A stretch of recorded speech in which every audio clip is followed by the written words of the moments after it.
This didn't work out completely, but we'll talk more about this later on, what happened. So for a while now, when I'm working on the deck, I look down, I see Gary going up and down on the building. I wasn't sure in the beginning what he was doing. And then the chickens, they're hanging around, crowing, screaming for something. Don't know what. Everybody's interested in the roof of the building. So when you go down there and inspect and get something up the roof, what do you see on the top? A box, a blue box. And periodically, I see Gary in there peeking in. So I went down under the deck because something's going on and I think we all need to know, don't you think? So I'll take you on a quick stroll real quick. This is where we have some citrus trees. We've got different types of oranges down here. And then we've got a kumquat that we also have grown down here. Then my daughter got me a beautiful apricot tree. I'll have to do a video on that one because it looked like nothing and Gary planted it and it's beautiful now.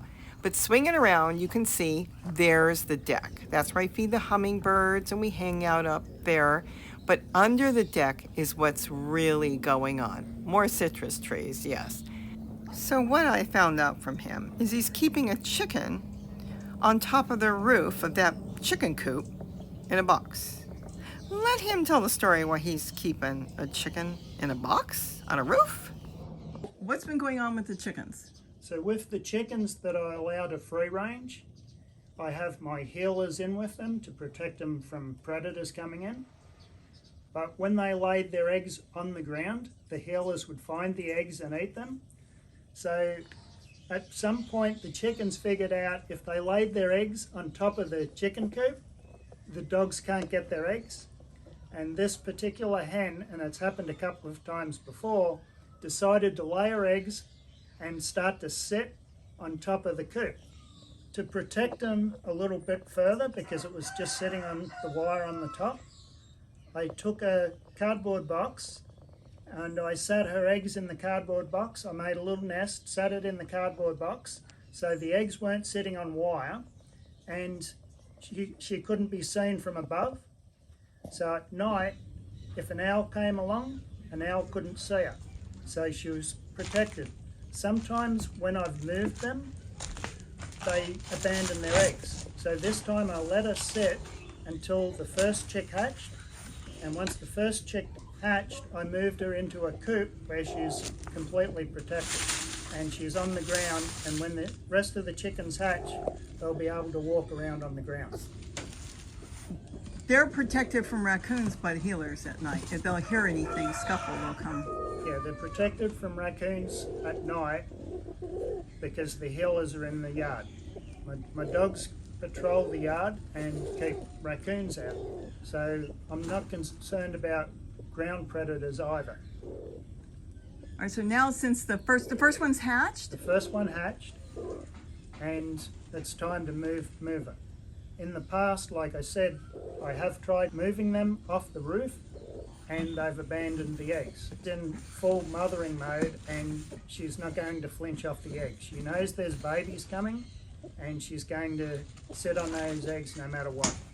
Have you candled these eggs or no? Yes, I've candled them and most of them look fertile. How many are there? I think there's 10. I removed the ones that weren't fertile or the ones that had gone bad. Okay, and the building you've got her in, I see that's the dark one, so the rooster sleeps in that at night, so you don't hear him all night. I set her up in the darkened building that I've got built, so when the rooster goes in at night, there won't be any light to make him crow at night.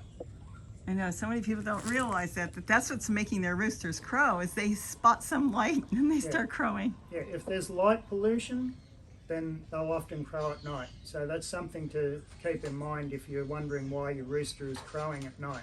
And then when will you, I know we've had so many chickens with their babies around the yard, when will you let her start roaming free with the chick? I mean, how old do they have to be, the chicks? Usually I'd let them out 4 to 6 weeks old. At that time they'll be big enough and they should be able to fend for themselves pretty good. With their mother's assistance. Otherwise now something would eat them during the day. I guess crows, ravens. And... Right, we've got ravens that could come in. So all day from the beginning when she laid her eggs, she's got to fly up and down off of a, what, 8-foot coop, and then go down, eat, and then go back up all day. Yeah, whenever she wants to eat or get a drink, she has to fly up and down that 8-foot tall chicken coop. Now, if you didn't move them down, what would happen? She'd start throwing them off the... She would probably jump off and they would follow her. And chances are they would be fine, like a duckling would be, but I don't want to take any chances on that. No, because where she actually built her nest is under an avocado tree, so you've got inches right under the tree of leaves. Yeah. So they'd land on the leaves. They'd land on the avocado leaves. It would be like a nice cushion for them. But now she's in a building. Now she's not going to abandon her nest because now the babies are hatching. That's cool. All right. And then in about a month, we'll see them roaming around the yard, however many she hatches.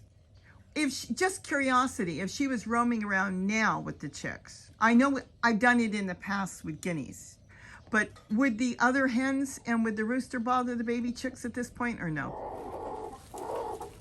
The ones that are roaming around are siblings. And they all get along. I don't believe they would bother her. I'm not saying to do it. I'm just curious. In fact, the rooster would probably protect the chickens. Oh, so you could maybe even let them go in the next 2 or 3 weeks out. Start roaming a little bit, a couple hours. Yeah, I could. What do you think, Zoe? You slept on top of your bed. Look at all your toys. You got toys everywhere. Well, this is interesting. So now we'll just see what happens and see how many hatches. So you'll know they're all around. No, they won't be all around the same date. They'll be hatching for the next, what, 2-3 days or no? I'm going to say 2 to 3 days because some of the other hens were laying in her nest. They're not all hers. All the eggs aren't all her eggs, no. So the other hens are going up on top, laying an egg and leaving? Yeah. Oh, that's a good way to have somebody else raise your kids. Oh, how funny. They're all the same species. They'll all be black then. So you won't know whose is who, will you? Chicks. The chicks, I won't know who's a who, but I know some of the hens are laying blue eggs. They have the blue egg genetics in them. And what are her color eggs? Okay, I guess that's it. They're a browny white color. Okay, so the eggs are different colors in the nest? Yeah, the eggs are different colors. Okay, so that's who you know. All right. Okay, good to know. So let's go see what's going on with the chickens and why it didn't work out so well last night. But what Gary did to fix things. So let me tell you a story, what happened yesterday. As the sun was coming down, hey guys, do you want to tell the story with me? The chickens here were so loud, they were screaming, but they weren't here. They were in their normal building. The problem was Gary had swapped them and they got a different part of the building as the baby chicks got the other part of the building. And we realized chickens have a pecking order and they didn't have their perch, their sleeping spot. So he had to come down, change everything back, and it was nice and silent. Oh, the baby. You got 2 babies out. Uh-oh. Is she going to still sit? I don't know. So she hatched another one today. And then you've got more eggs, of course, in there. Any of them you noticed hatching? So let me tell you what goes on now. So do you have to lift them over this new thing? They'll be able to jump over it. So the chickens jump over it. The ones that are living in the yard, they go into their building because that is their sleeping quarters. He closes it. They're happy in there. And now she's got this part of the pen for herself with her babies. Okay, so that's why it didn't work in the beginning. Because putting her in there and putting them in here, well, this wasn't their spot. And it was unfamiliar, so they wanted their spot. Well, and when you're used to having a sleeping quarters, you want your spot. I can imagine when they were shut in here going, what the heck? Where's our perches? Where's all our space? Hey, Mama! a fluffy tail. Are you trying to let me know not to go near him? Okay, with that, have a wonderful day. And don't forget to eat what you grow. And now everybody's happy. She's got her pen, they have theirs, and looks like there's another egg. How cool. Bye-bye.